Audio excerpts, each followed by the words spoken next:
Hello again, and welcome to another episode of the Uranium Market Minute. Today is Thursday, March 9th, and this is episode number 200. My name is Justin Huhn. I am your host. I'm the founder and publisher of the Uranium Insider Newsletter, the only investing newsletter that focuses solely on uranium, finds the best risk-reward investing opportunities in the space, and publishes on a regular monthly basis. As always, nothing that you see or hear in this podcast is intended to be investing advice. I'm not your financial advisor. This is not financial advice. Please always do your own due diligence when it comes to investing, and always take responsibility for your own choices. All right, it is really, really good to be back with you guys again today after a 3-month hiatus from doing this podcast. I truly appreciate your loyalty and your patience. I have been looking at the comments from the last video that I did during the first week of December.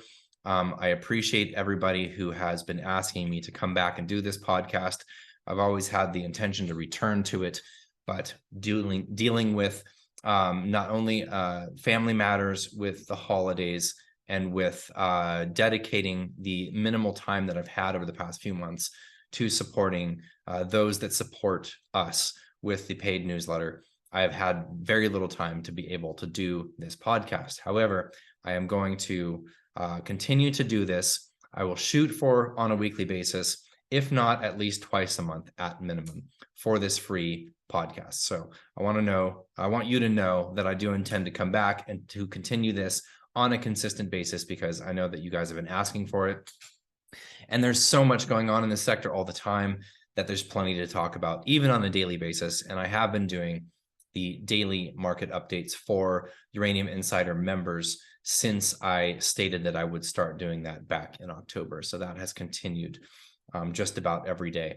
But of course, we have not seen each other for 3 months, so I'm really happy to be back, and I hope that you are doing well. It's definitely been a challenging market since the last podcast that I published for the Uranium Market Minute. We've seen, let's see, the end of December was sort of chop city. We saw a decent run late January into early February. Most of January was relatively positive. Early February, we actually saw some money flow into the Sprott vehicle and saw some money being raised and some pounds being purchased. We've seen the spot price mostly flat, but it has been slowly ticking up over the past number of weeks. Talk about that a little bit more as I get into a bit of a presentation. I'm actually going to run through a number of slides because I have some talking points I want to cover, things that I've been thinking about over the past number of months, the ways that I've been looking at this market and the way that I think this market is going to go. I wanted to cover a couple of housekeeping items. Now, I have been doing the daily videos, like I said, for members. So I'm not speaking to members here, but I'm speaking to anybody who's not a member. Maybe you know this, maybe you don't. We do monthly webinars for our members. Now, each month we have an industry contact. Usually that is either a CEO or a member of management from one of the companies that we recommend and own, or it is somebody that's prevalent in the sector. So we've had, for example, we had Art Hyde from Segra Capital come on last fall. We had Mike Alkin from Sachem Cove come on in January. Last month, we had Dustin Garrow from Nuclear Fuel Associates. And next week for the March members webinar, we will have Per Jander. He is the director of WMC Energy. They are the uranium buyers for the Sprott vehicle. So this person who we've spoken to in the past has a very, very unique insight into the fuel cycle and into the actual physical market and what the heck is going on in the physical market. So we're looking forward to having that conversation. That is next week. And if you are not a member, you would like to join in on that conversation, you can actually access that via our quarterly membership or the annual membership. So you have those two options. Quarterly obviously is a bit less expensive, give you access for 3 months. And you immediately have access to all of our former publications, all of the newsletters, all of the recorded webinars, and all of the daily updates if you want to go back and watch those as well. So a little pitch there. In addition to that, we actually will be doing a free webinar sometime next month in April. So I will talk about that more in the next couple of episodes of the Uranium Market Minute and give you a chance to register for that webinar. Now, this webinar is going to be sort of a Uranium Thesis 101. So for anybody who's relatively new to the sector and wanting to really understand why it is we are so bullish about this sector, why we are long this sector, why we are extremely constructive on where this sector is going in the coming months, in the coming years. So we'll be hosting that webinar putting that on in early April, sometime in the next 4 weeks or so. So we will let you know about that and give you a chance to register. There's going to be minimum access to this webinar. We can only host so many people at one time. So you'll have a chance to register for that, of course.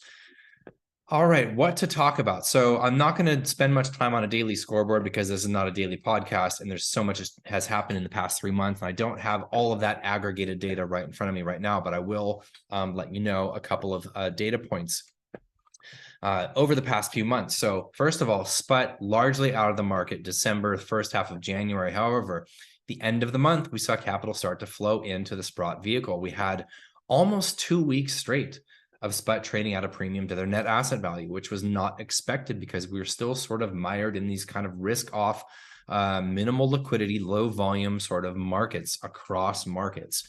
And that has not been an exception for uranium. However, SPUT has held up until recently, back down to close to a 10% discount to NAV, maybe 8 or 9% today. Actually traded up into the green today on a very, very weak tape for the S&P. We have the non-farm payrolls coming out tomorrow. So the market is still kind of chop city, waiting for some economic markers to come through that will give the market confidence that the Fed will take a particular stance. Now, the Fed continues to say that they're going to act based on the data that comes in. And anytime we see data comes in that shows a decently strong economy, the market expects the Fed to raise rates further. The market is actually pricing in about an 80% chance of there being a 50 basis point hike in the next FOMC, and for higher rates for longer, okay? So we're going to need to see some CPI drops and some poor non-farm payroll numbers in order for the market to expect the Fed. And then, of course, the actual Fed's language on pausing hikes or slowing down hikes, et cetera, maybe raising the threshold for a CPI that they're willing to accept, et cetera, et cetera, et cetera, okay? Of course, the broad market influences our equities and our ownership of these equities, but we don't focus on that at all. We know where this sector is going. We know where the commodity is going. I don't know where the S&P is going to be next week or next month, and I don't really care. But we follow it a bit, and of course, we are coupled to that. Some cases, especially when the spot price is not moving, and right now it's moving a little bit to the upside, but not with a whole lot of gumption, right? So what else do we see here? So we see ETF flows. So for the ETFs, for URA, for example, we had January, quite a bit of share issuance for URA and a ton of share redemptions in February for URA, okay? Now we had the opposite for URNM. We had some share redemptions at the beginning of January and a lot of share issuance late January, early February. On balance, that has led to basically a flat net mandated buying or selling between the ETFs for the past 2 months or so. Honestly, going back 3 months, it's been relatively flat. Not a whole lot. Bit of buying at the end of January, early February, bit of selling early February, and a bit more selling of late. So we've had a bit more redemptions reported today. That's probably for Thursday or Friday last week, possibly into Monday of this week, as we've definitely been in a bit of a risk-off environment for the uranium equities over the past week and a half or so. We will look at the charts in just a moment, but just want to let you know, spot market is quite interesting here. So one of the major producers has been bidding into the spot market below $50, and guess what? They haven't been getting filled. There has been other entities, including some Chinese entities, that have been hitting the ask on that and scooping up, kind of front running those purchases by that large producer who is not going to be named. But there is some interesting spot market action going on here. However, really what we're talking about in terms of the spot market are movement coming from secondary demand, aka capital flows coming into SPUT and SPUT buying pounds. And SPUT's not the only entity, but Yellow Cake does buy uranium. They don't buy it from the spot market. They buy it directly from Kazatomprom. They've done so already this year, $75 million worth. We have some other physical funds coming into the fold. We have ANU Energy. They are going to IPO. I believe it's Q1 of next year. So in about 8 months to 9 months time, we are going to see, excuse me, what is it? It's March here. So we're looking at probably 10 to 12 months. ANU Energy will be IPOing. They're doing another raise later this quarter. That is going to be based in Kazakhstan. And there's a new warehouse set up by the Chinese on the border of China and Kazakhstan. Plenty of geopolitical things happening here. We recently saw over the past week, what did we see? Russian Uranium One entities based in the Netherlands. 3 of these entities, joint ventures with Kazatomprom, are moving back into Russian Uranium One hands. Okay, this basically is somewhat of a repatriation of these assets, and Kazatomprom gave them go ahead.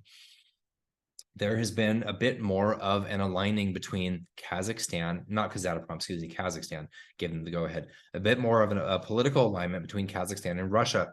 And of course, with Kazakhstan and China, more and more evidence comes in almost on a weekly basis that pounds coming from Kazakhstan are likely to stay in the East. Now, not entirely, but it certainly is becoming more and more a jurisdiction that is leaning eastward, okay?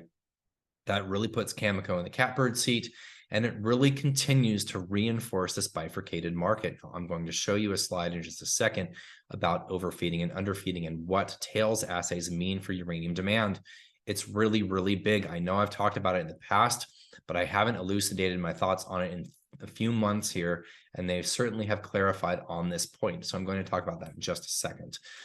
Plenty more has happened, but what I'm going to do now is let's go ahead and run through the charts really quickly, and then we'll look at a couple of slides that I want to share with you.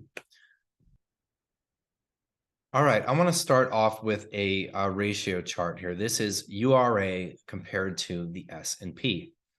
Now, if you zoom out on this, you can see that we're kind of in the first leg or two of this change in direction for uranium equities compared to the S&P 500. Okay, so what did we have here? First big leg up, first big pullback. Okay, I'm going to show you a chart in the slideshow I'm about to share with you guys. And remember this, okay? Leg 1, leg 2. That's really where I think we are right now, is this first big pullback. After this first leg up, we are in the very, very early stages of this market. Now, I know I've said for a number of years, this is a 3, 4, 5+ market, right? About 6 months ago, we shifted that to a 2 to 4 year market.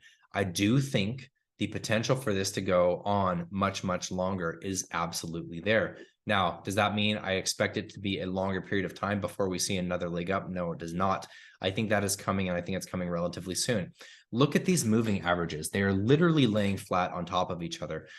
They're very, very stacked. And now this is the weekly chart. Let's look at the daily chart. I think it's quite compelling as well for URA compared to the S&P 500.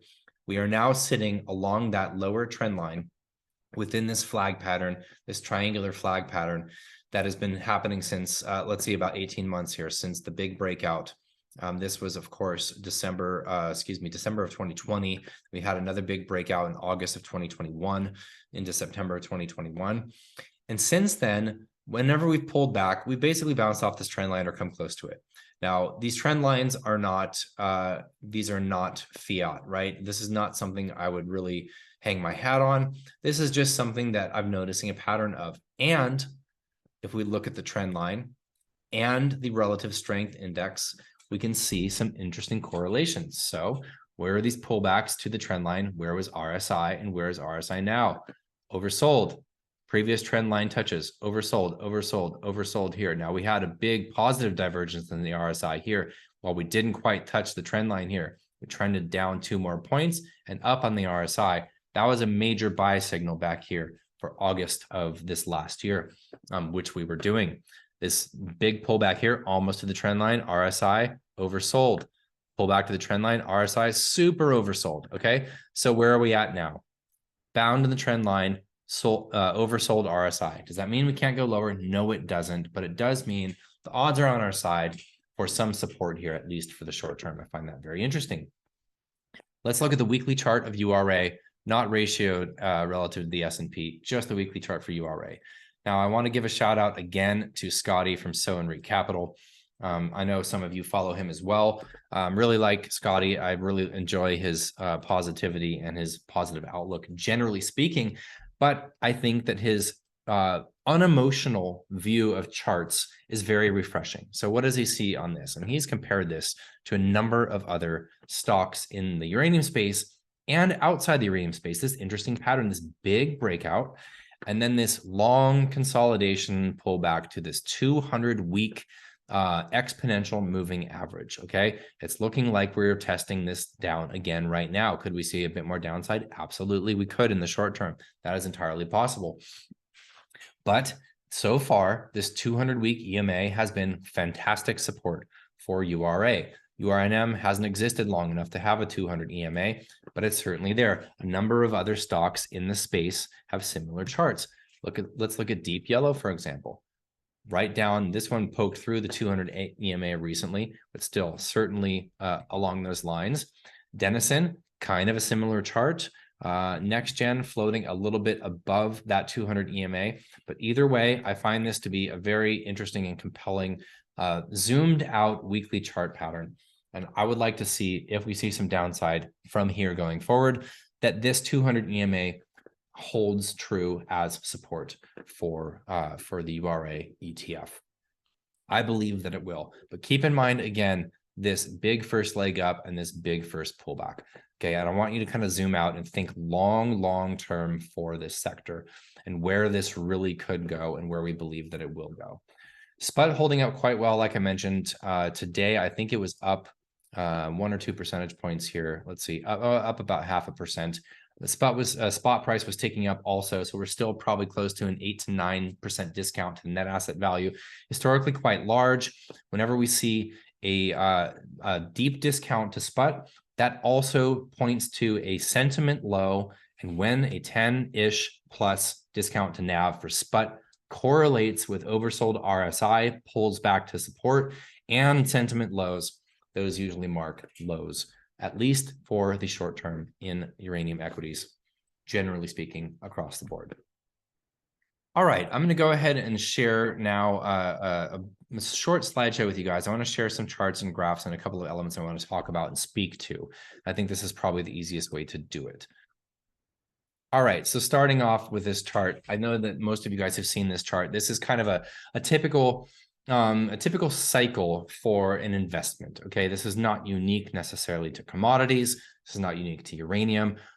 Clearly, these types of moves can look very different from this chart, but this is kind of a general framework for how these sorts of moves happen. Okay, so let's kind of reverse engineer this. So new paradigm, this is the peak of the uranium bull market. This is 2007, okay? We had the big pullback that correlated with the recession, pulled back down. Equities pulled back significantly during that period of time. The spot price pulled back from $134 a pound back down to, I believe it was about $60 a pound. It found support there. That was somewhat of a bull trap. The market started to recovered decently over the next couple of years, and then we had the Fukushima disaster. Now, the Fukushima Daiichi accident, of course, in my opinion, probably would not have burst the bubble for the commodity if it had not been for the shutdown of the entire fleet. So we had a big demand destruction event following that accident. So the accident, of course, in the short term, definitely hurt the sector, definitely hurt the equities, definitely hurt sentiment, but it was the shutdown of the reactors and the demand event that really set this long-term bear market for the commodity. People capitulated, investors threw in the towel over and over and over. Some of them hung on, surprisingly. I've heard of plenty of folks that have been in this trade for 10 to 15 years. Wild. Okay, so that must have been quite the ride. But either way, we had a very long-term bear market following Fukushima, okay? The commodity bottomed in 2016, the equities bottomed somewhere between 2016 and March of 2020, depending on the strength of that individual company. So now we revert to the mean. And in my opinion, that reversion to the mean was between the March 2020 crash and the takeoff. So here's your March 2020 crash and or the lows for the general equities following the commodity low, right? Okay, that's a blow off. That's the despair. Everybody's giving up. The end of the world is coming. This virus is going to kill everybody. The markets are going to shut down, et cetera, et cetera. Mass capitulation, liquidity event. Okay. Then a couple weeks into that, it was like, oh, mines are shutting down. Nuclear reactors are still operating. Maybe we shouldn't have sold everything. Let's get back in. Sector recovers, reverts to the mean, starts to recover into July, August, September of 2020.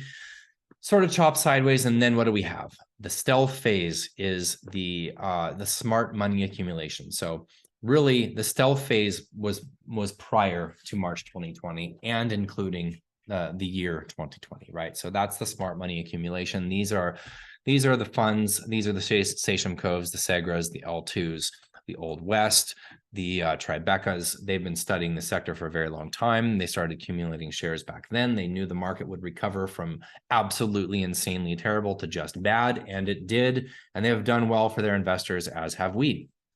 Okay, stealth phase. What's the takeoff? Takeoff, in my opinion, December 2020. That's when the sector really moved and really moved strongly. Institutional money came in at that point, moved very strongly from December to, let's say, March, April, May of 2021. We had a big first pullback, although it only lasted for a couple of months. That was kind of June, July, into early August of 2021. Another big leg into November 21, right? So that happened August into November 21. That, in my opinion, was the extent of the first big move for this market. December 2020 to November 2020, about a 12-month period from takeoff to first sell-off. That's that first year, okay? Then what have we seen? Now on this chart, we see bear trap as this little blip, okay? I think this is a much, much larger cycle that we're talking about here. Why do I think that? I'll tell you in just a moment. But the main reason I believe that is because we have yet to see real big money to come into this sector, and I believe that it will. And this is literally the beginning of the contracting cycle, okay? And that contracting cycle, is going to send us into much, much higher pricing environments. We've already heard Cameco say they're lifting the ask on their term contracting, and there's only so many pounds that can be sold at high 50s, low 60s term, which is where we're at right now. The official term is 53.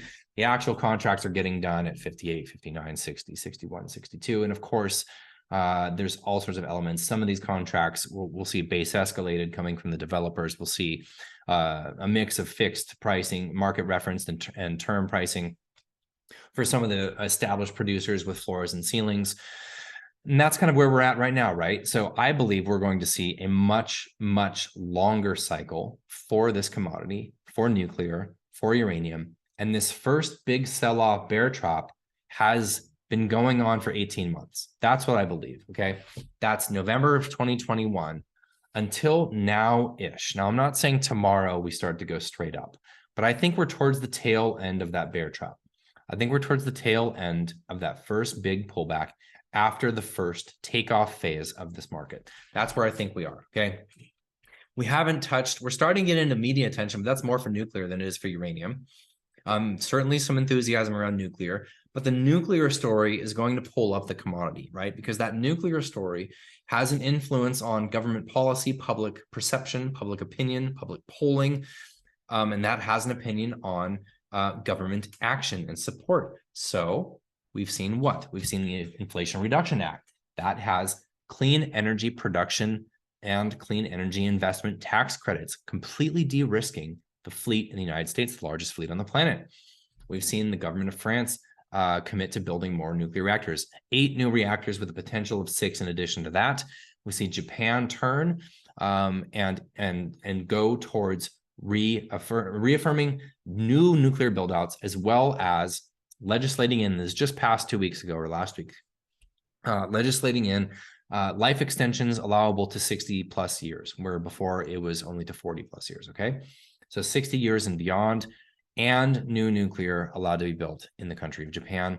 There's so many other examples, but that nuclear media attention and enthusiasm is certainly here. So that's starting to move up. We've not gotten into, obviously, the greed and the delusion. This all has to do with the investing psychology and the equities. We haven't gotten into the big media attention and enthusiasm for the uranium equities, okay? Right now, the enthusiasm for uranium equities is coming from contrarians and people that understand the fundamentals of the sector. That's me. That's a handful of other players. That's you, possibly. That's our newsletter subscribers. That's the big funds, or when I say big funds, they're relatively small funds, but they're big for this sector, right? So that's the L2s and the Sachems and the Segras and the Old West and the Tribeca, then you and the Sprots, right? So those guys are enthusiastic, but we have yet to see a real retail fervor into this sector. Now, we got a taste of that in the autumn of 2021. and a little bit at the beginning in the early 2021, late 2020, but we have not even come close to this media attention enthusiasm level for this investment. That's when everybody is talking about it. That's when money starts to move from other sectors into this sector. We're not there yet, folks. We're not even close to being there yet. And I think this is, we're seriously towards the end of this first bear trap before we start the next leg up for this market. That's my opinion, of course. Do with it what you will. All right. This comes from the Felder report, commodity super cycles. Now, these generally tend to correlate to oil-based commodity super cycles, but of course, we tend to move along with those. And most commodities generally move in bullish and bearish fashion together. So what have we seen? Very long consolidation period from the late 70s into the early 2000s, and then a multi-year bull cycle. Okay, we're talking about 2003-ish to about 2007. That was about 4 years. That was on the shorter side compared to the previous commodities bull market following the breakout in the 60s. Okay, what have we had again? We've had the 2006 to about the 2020 consolidation period for commodities and a breakout. Look at this breakout. What does that look like? Takeoff for sell-off bear trap. Takeoff for sell-off bear trap. The exact same thing has happened in oil. We had a big run in oil and oil equities last year. That's certainly pulled back. By the way, I love oil, especially offshore right now. I don't only own uranium, you guys. It is my largest position, but diversify, seriously. Don't ignore the basic tenets of intelligent investing. Let's move on. Take a sip of water, excuse me. Okay. This is why I think that we are headed for a multi-year run in uranium, okay? You have to draw a line, an average line, and I should have done this with a little marker before I shared this slide, but hey, it's too late for that. Where is the average on million pounds for replacement rate contracting? Okay, right now it's 180 million pounds. That's taken a decade of recovery following Fukushima to get there. So let's say on average, we're looking at 160, 165 million pounds, 2001 to 2022, okay? So that line you can draw right across about here. That's the annual consumption by utilities. Well, where the hell is the rest of this uranium coming from? There's only been 5 years of contracting above replacement rate. How did they get away with this? And by the way, this level of contracting below 100 million pounds, add another decade to that before 2001, okay? This is early 90s until here when we saw less than replacement rate contracting every year. Well, what was going on then? Megatons to megawatts, a program that down-blended nuclear warheads and sold that uranium back into the market, okay? That was 20 million pounds per year for 20 years. Okay, that's 400 million pounds of secondary supply. Every year, 20 million pounds a year for 20 years. As Mike Alkin puts it, that was an off-balance sheet asset for nuclear utilities. That ended in 2013, okay? That is not going on right now. What did go on since 2013 that didn't quite hit those numbers? Well, I guess it did kind of hit those numbers and is also dissipating. Secondary supply coming from, you guessed it, underfeeding. Underfeeding, the advent of gas centrifuge enrichment technology, which was kind of mid-2000s, right? And that continued to grow. That went from gas diffusion to gas centrifuge. So these centrifuges, they operate at insane speeds and rotation RPMs. And they're very difficult to slow down and or stop, okay? So when these are up and running, the enrichers, when they have excess capacity, meaning they've got more capacity to enrich than what they are being demanded of by the utilities, they will take old tails material, re-inject those into the centrifuges and spin that material down even further, extracting a little bit of UF6, natural uranium, out of that. And they will operate these centrifuges at a lower tails assay, meaning they will get the tails material down to a lower tails assay than what was contracted for by the nuclear utility. Because when the nuclear utility signs that enrichment contract, what they do is they that is set at a certain tails assay that dictates how much uranium they have to buy and feed as feedstock to the enricher. So if the enricher says, okay, we're going to sign a contract at 0.2 tails, the utility says, okay, that means we need to give you this much uranium at 0.2 tails, and then the enricher spins it down to 0.18. And what do they have? They have extra feed. They literally underfeed the centrifuge extra UF6, they sell that into the spot market, okay? So underfeeding, the later part of the last decade, mid to late part of the last decade, the last 10 years or so, up until about 2 years ago, let's say, 25, 26 plus million pounds a year, also secondary supply. Now, that was less reliable than megatons and megawatts, but still pretty damn reliable, okay? The enrichers were a big source of uranium, UF6 in the spot market, right? And if you can buy UF6, you don't need to buy U308. So bring us up to speed now. Western enrichers are operating at much higher tails assays, and they are signing contracts at much higher transactional tails. What does that mean? That means that they do not have excess capacity. So Western enrichment, 40% of global capacity, is operating with zero underfeeding. They're actually overfeeding. What does that mean? That means 10 million pounds a year of underfeeding is not available. That's literally gone. The rest of the underfeeding is coming from the East, is basically not being purchased or accessible by the Western market currently, okay? With an exception of legacy contracts, but that's kind of irrelevant here. What we're talking about is a 10 million pounds of Western underfeeding gone, okay? Megatons, megawatts, gone. So what did we have? We had 15 years of under-contracting and then a big chunk of over-contract, five years of way more than replacement rate contracting, right? In 2005, replacement rate was 165 million pounds, and we did 250 million, almost 100 million pounds more than the actual demand was that year. Then what do we have? Another 10 years of under contracting. During this time, inventories being drawn down, secondary supply disappearing, above ground mobile inventories being drawn down to basically nothing at this point. Carry traders, not only did they sell a bunch of carried pounds to spot in late 2021, but the carry trade is basically over right now. There's no carry traders essentially arbitraging the term in the spot market or selling to utilities, right? Why? There's not a whole lot of above ground mobile inventory to do so, not a lot of liquidity in the spot market, and the interest rates are high. It's a difficult environment to do so. Let me give you an example. Carry trades made up 3% of term contracts in 2022. 3%. Guess what it was in 2021? More than 30%. Okay. That's where we're at. Carry trade's over. So we've got 10 years of under contracting. We've got huge uncovered demand coming from utilities out into the future. We have enrichment contracts being signed at very high tails assays into the midpoint threes, which is a 20 to 25% jump in uranium requirements for those contracts. Yes, you heard that right. Okay. So we are literally on the cusp of year one, which I think this year will be a replacement rate and then some contracting, let alone we're talking about secondary demand. If that happens coming from financial players or restocking of inventories, we're going to see a big fat dark blue bar come up here, probably pushing 150 to 200 million pounds will be signed this year. That's my opinion. We're already on a good start. We're already at 52 million pounds long-term signed as of last week. And there's more pounds under consideration. I mentioned this in the daily updates to members. In the month of January, there are more pounds under consideration to be signed this year. In discussions in January, then were signed for the entire year of 2021, which was 76 million pounds of uranium.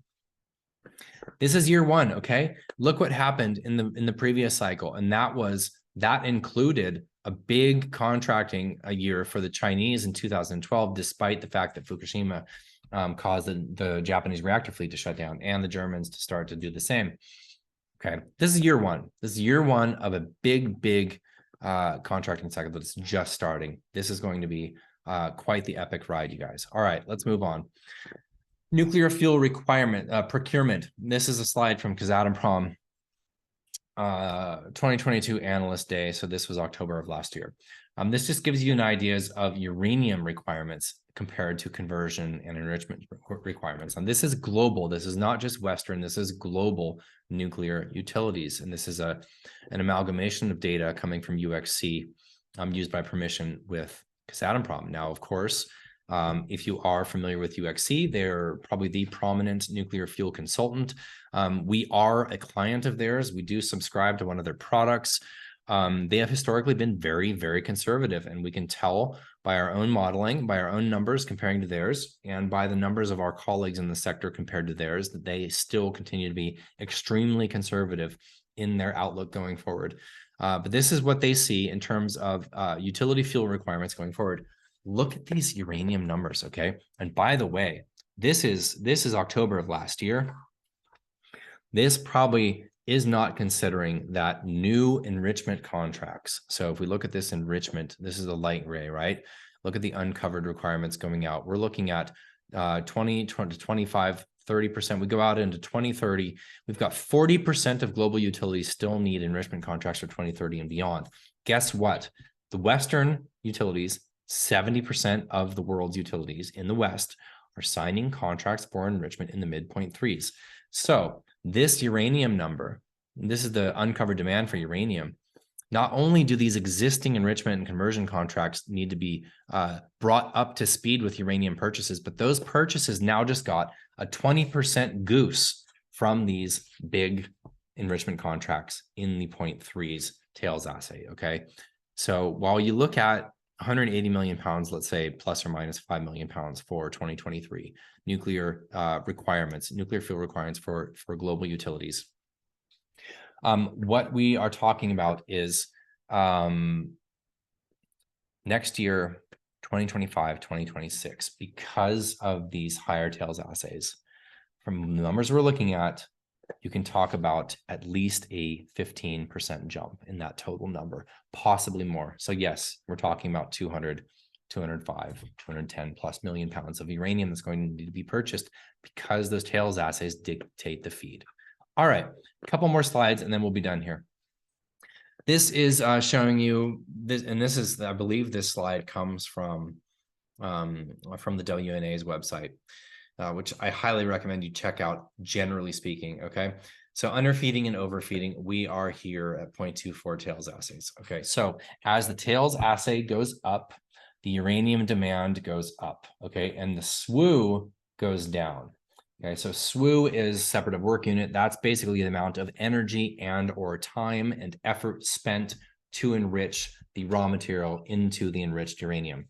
So you use less SWU when your tails assays go up, right? Because the tails assay is how much of the good stuff is left over in the waste. So your feedstock comes in. If you're pumping that stuff out because demand is high, which it is, your tails assays move up, your SWU moves down. And the cost of the SWU moves up, by the way, because the enrichers are using less SWU. They're going to charge more for it, especially when demand is high. That's already happening. We see big jumps in both term and spot SWU over the past year. Big jumps, 150% jumps. Okay. So basically what we're looking at is contracts. Western enrichers are operational tails. Their operational tails are now moving up into this 0.25 range, okay? So this we are here is actually pretty accurate for operational tails. That's what they're currently operating at. Now, if they sign contracts at lower tails and they're operating at higher tails, they literally have to go out into the market and buy uranium and either have it converted or buy UF6. They have to cover that. That's why they sign transactional tails way up here and they charge more for SWU because they're having to put money out of their own pocket to overfeed these enrichers, these centrifuges, to satisfy the big demand that has come in to them. Okay. So I know this is pretty basic. Screenshot this, go to the WNA, you can study it further. Basically, higher tails assays, more feedstock is needed, less SWU is needed, and that's where we're going. We're even hearing some contracts being signed in the 0.35 range. It's a huge jump in feedstock demand. It's a huge jump. And every week that goes by that this whole situation between Russia and Ukraine continues, and the West and the East continue to bifurcate, this is going to stick. If this sticks further, and we believe that it will, more utilities are going to believe that this is real, that this is going to continue, and they are going to bite the bullet and stop running down inventories, sign these contracts. Bob's your uncle. Finally, one last thing I want to highlight has to do with de-risking. So we're looking at all of this and say, all right, great, Justin. Well, what does the demand side look like, and why can we trust these numbers? Well, one reason, the big demand story, of course, has always been China. They reaffirmed just last week or the week before that they will continue to shoot for 150 gigawatts by 2030. All right, where are they at right now? 53 gigawatts, okay? So for them to add almost 100 gigawatts in the next 7 years, they said, yeah, we're looking at 10 plus reactor approvals per year. They're also looking at more reactors inland, okay? And some of these are going to be, they're looking at gas-cooled reactors, right? That don't need to be water-cooled. I know that that's something that is going to gain steam going forward, but China is pumping these things out. They reaffirmed this just a couple of weeks back. 150 gigawatts to 2030, 200 gigawatts by 2035, and they continue to move in that direction. Now, their pace, to be honest, for the past year, including this year, 2022, 2021, did not see 10 grid connections last year or the year before. So they're not on pace, but 21 under construction. I believe there's 70 something in the planning stage, and there's something like 200 plus in the proposed stage. That's off the top of my head. I could be wrong. All right, you guys, I think I'm going to leave that there. I'm running out of breath. I appreciate you watching this. Thank you again for your support, and thank you for your patience. Like I said, I'm going to make an effort to keep these coming. To reiterate, if you want to join us for our webinar next week, you're not a member, click in the link below. You can join us on a quarterly basis so you can have access to this webinar. Going to be some very important information shared next week with Mr. Parajander. He's done a number of interviews over the past months. You can go check those out as well, but we're going to spend an hour to an hour and a half with him, and we're really going to dig in. We want to know exactly what's going on in the physical market. We already have a good idea, but we like to share that with our members, of course. So maybe we'll see you there. If not, either way, we will see you on the next episode. I will shoot to do that next week. And look out for some news around the webinar that we will be doing in April. To non-members, to anybody's welcome. It's going to be public. There will be limited space, so we will give you a chance to register for that, and I will let you know when that it will be up. Till next time, take care. Cheers. I hope that you and yours are well and healthy and hanging on in these frustratingly choppy markets. I get it. The frustration is palpable, but you know what? It's easy for me to hold on through these times due to the fundamentals. And I hope that you could get a sense of my take on those fundamentals with these couple of slides and the outlook that I'm seeing here going forward. I think this is going to be a seriously epic ride for multiple years, like a major super cycle here that hasn't even started, you guys. So to the extent that you're up or down right now, just let it be, let it play out, give it a chance to play out. Patience is the hardest damn thing. It's the hardest thing. And it's what makes the big money for all of the classic investors. Don't listen to me. Listen to any of the classic investors. They'll tell you the money's in the sitting, right? Not in the trading, it's in the sitting. There are some good traders out there, but most people are not good traders. So get the thesis right and hang the hell on, because it's going to buck off almost everybody. There's going to be a trail of bodies by the time this thing takes off, and all of those people are going to FOMO back in. So be well, take care. We'll see you next time. Cheers.